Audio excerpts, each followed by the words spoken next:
नमस्कार दोस्तों। आज की कहानी है कर्म बढ़ाया भाग्य। एक जंगल के दोनों ओर अलग अलग राजाओं का राज्य था और उसी जंगल में एक महात्मा रहते थे जिन्हें दोनों राजा अपना गुरु मानते थे। उसी जंगल के बीचों बीच एक नदी बहती थी। अक्सर उसी नदी को लेकर दोनों राज्यों के बीच झगड़े फसाद होते रहते थे। एक बार तो बात बिगड़ते बिगड़ते युद्ध तक आ पहुंची।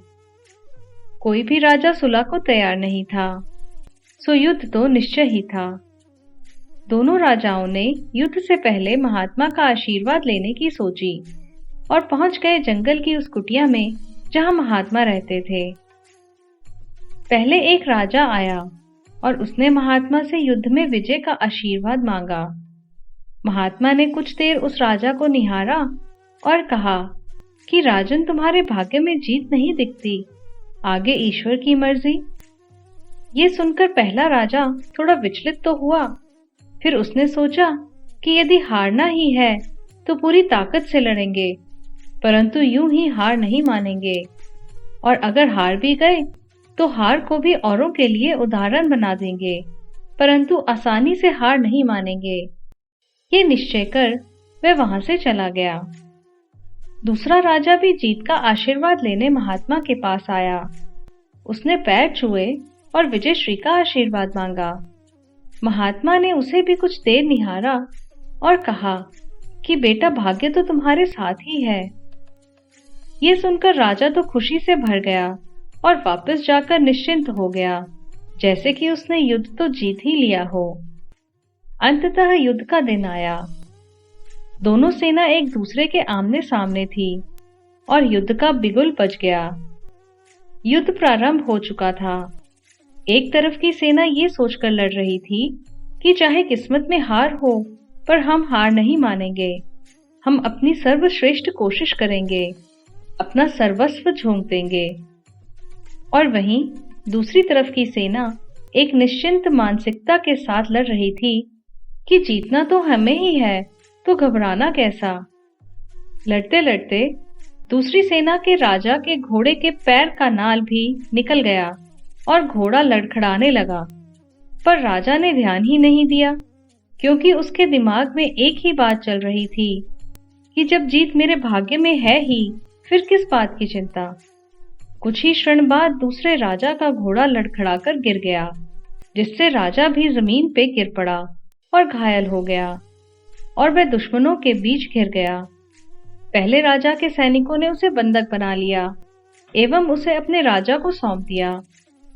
युद्ध का निर्णय हो चुका था। युद्ध का परिणाम बिल्कुल महात्मा के भविष्यवाणी के उलट था। निर्णय के बाद महात्मा भी वहां पहुंच गए। अब दोनों राजाओं को बड़ी जिज्ञासा थी कि आखिर भाग्य का लिखा बदल कैसे गया। दोनों ने महात्मा से प्रश्न किया कि गुरुवर, आखिर ये कैसे संभव हुआ। महात्मा ने मुस्कुराते हुए उत्तर दिया, राजन, भाग्य नहीं बदला, वो बिल्कुल अपने जगह सही है, पर तुम लोग बदल गए हो।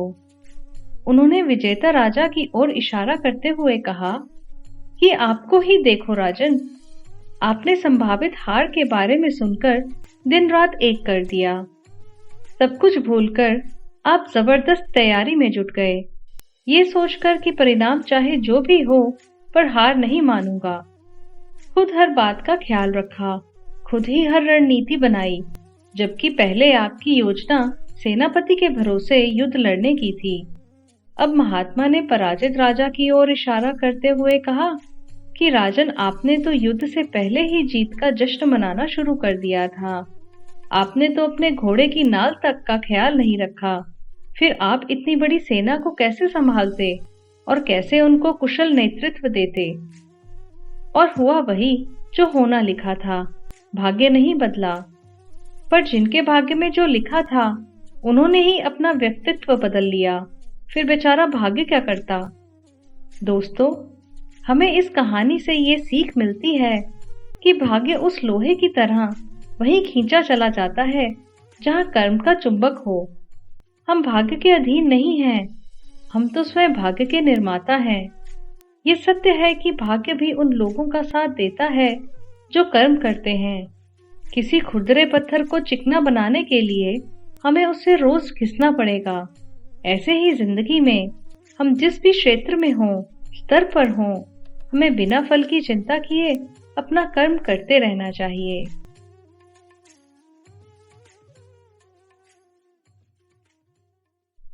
कहानी सुनने के लिए आपका धन्यवाद। कृपया चैनल को लाइक और सब्सक्राइब करें।